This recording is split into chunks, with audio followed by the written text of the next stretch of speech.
la Présidente, Mesdames, Messieurs les rapporteurs, mes chers collègues. Pour la première fois, le bilan annuel 2017 de la sécurité routière a inclus les statistiques de l'outre-mer. Je tiens à saluer cette évolution qui permet de rendre compte des réalités extrêmement disparates qui existent entre nos territoires.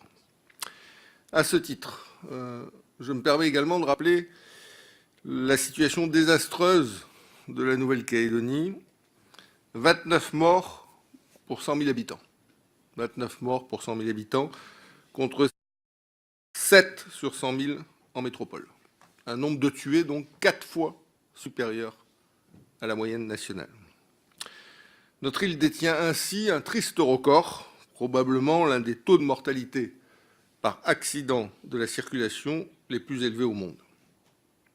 C'est dans ce contexte que le gouvernement de la Nouvelle-Calédonie a adopté le 12 mars dernier le premier plan territorial de sécurité et de prévention de la délinquance pour la période 2018-2022, comportant de nombreuses actions, aussi bien en matière de prévention qu'en matière de répression. Dans l'ensemble de ces actions, Monsieur le Ministre, figurent deux sujets essentiels.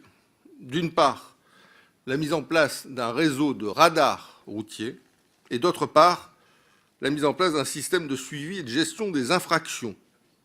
Ces deux sujets sont considérés par notre pays aujourd'hui comme des priorités absolues.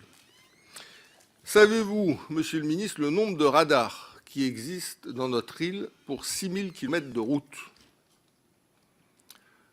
Aucun radar fixe, 2 radars mobiles. Alors, on peut voir les choses d'une certaine manière, c'est que c'est le paradis des automobilistes. Mais on peut les voir également de la manière dont on les voit nous, c'est-à-dire c'est le royaume de la mortalité routière. C'est une compétence de l'État.